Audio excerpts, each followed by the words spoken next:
Halo, Assalamualaikum warahmatullahi wabarakatuh. Sekarang kita masuk materi terakhir untuk di kelas 12. Nah, saat ini saya akan menjelaskan contoh-contoh kasus pemberdayaan komunitas yang ada di Indonesia.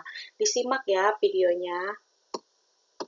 Nah, salah satunya itu contoh kasus yaitu tentang pemberdayaan masyarakat lokal di Cihideng, Jawa Barat. Desa Cihideng ini terkenal dengan potensi pertanian dan kerajinan tangan tradisional yang mengalami dampak globalisasi terutama dalam hal masuknya produk-produk luar negeri yang lebih murah dibandingkan dengan produk lokal.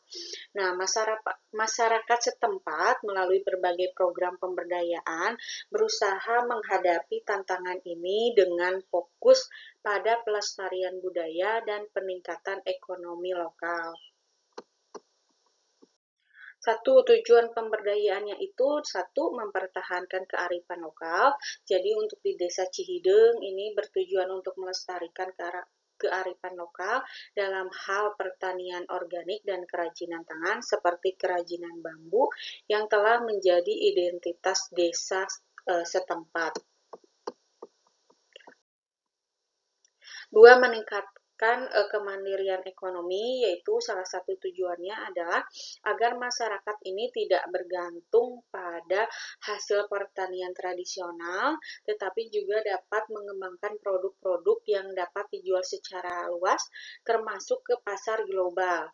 Lalu mengurangi ketimpangan sosial, karena dengan pemberdayaan ini bertujuan untuk menciptakan peluang ekonomi bagi masyarakat, lapisan masyarakat termasuk kaum perempuan dan generasi muda untuk berpartisipasi dalam ekonomi lokal. Dua, dengan adanya agenda aksi, yaitu diadakannya pendidikan dan pelatihan. Nah, di Desa Cihideng ini mengadakan pelatihan bagi petani lokal mengenai teknik pertanian organik yang lebih ramah lingkungan.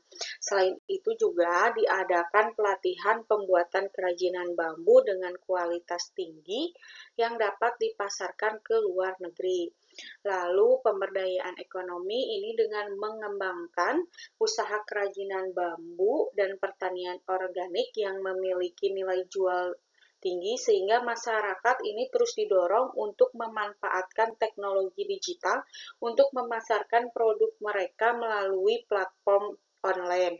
Lalu pengembangan infrastruktur lokal, yaitu memperbaiki dulu infrastruktur dasar seperti jalan, irigasi, dan akses internet untuk mendukung kegiatan ekonomi dan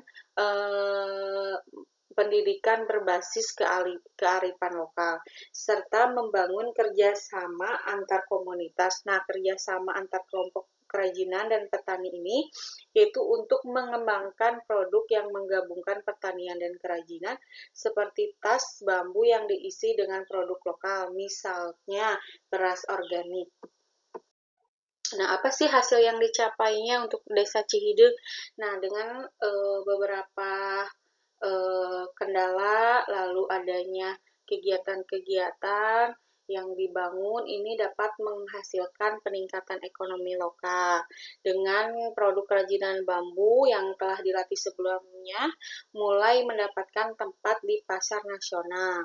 Lalu pelestarian budaya dan kearifan lokal. Nah, melalui pelatihan dan pengembangan produk berbasis bambu dan pertanian organik, masyarakat tidak hanya dapat menghasilkan produk kualitas tetapi juga menjaga kearifan lokal yang sudah dijaga bertahun-tahun.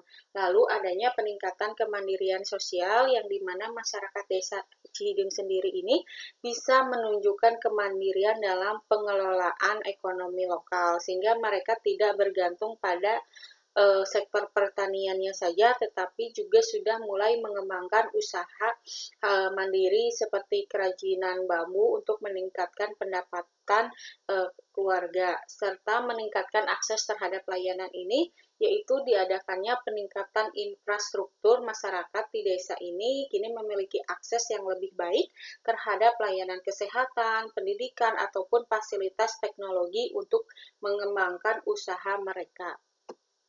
Kemandirian dalam menghadapi kemiskinan sosial. Nah, di masyarakat Cihideng sendiri ini sudah berhasil meningkatkan ketahanan ekonomi dengan mengembangkan produk lokal yang dapat bersaing di pasar global. Lalu sumber daya alamnya berkelanjutan yaitu dengan diterapkannya praktek pertanian organik secara berkelanjutan. Lalu keterlibatan semua lapisan masyarakat, karena dengan semua lapisan masyarakat bersatu ini akan cepat mengembangkan usaha-usaha yang ada di daerah dengan tetap menjaga kearifan lokal. Dan tidak hanya untuk pelaku laki-laki, untuk semua wanita ataupun perempuan ini bisa ikut serta dalam mengembangkan usaha-usaha yang bisa mendapatkan hasil untuk keluarga. Kesimpulannya, untuk contoh masyarakat desa Cihideng, yaitu aksi pemberdayaan masyarakat desa Cihideng ini sudah mulai menunjukkan bahwa mereka berhasil menghadapi dampak globalisasi dengan mengedepankan nilai-nilai kearifan lokal, yaitu melalui pelatihan, pendidikan yang meningkatkan ekonomi melalui produk lokal. Mereka juga tidak hanya berhasil meningkatkan pendapatan, tetapi juga mempertahankan budaya dan kearifan lokal yang tidak yang menjadi ciri khas mereka. Selain itu, masyarakat mulai menunjukkan kemandirian sosial dan ekonomi dengan mengelola sumber daya secara berkelanjutan dan mampu bersaing di pasar global. Meskipun demikian, tantangan seperti akses teknologi dan pasar yang lebih dominan ini juga bisa diatasi untuk meningkatkan kemandirian lebih meningkat lagi. Jadi setelah diadakannya pendidikan ataupun pelatihan, kita bisa memanfaatkan semaksimal mungkin layanan yang sudah ada untuk menjadikan potensi bagi kehidupan masyarakat dan untuk mengembangkan usaha-usaha yang ada di masyarakat. Terima kasih sudah menyimak video ini dengan baik. Untuk semua WB, khususnya kelas 12, jangan lupa tugas penilaiannya diisi, berikan jawaban yang paling tepat, baca soalnya dengan baik, semoga mendapatkan hasil yang baik juga, dan semoga sehat selalu. Wassalamualaikum warahmatullahi wabarakatuh.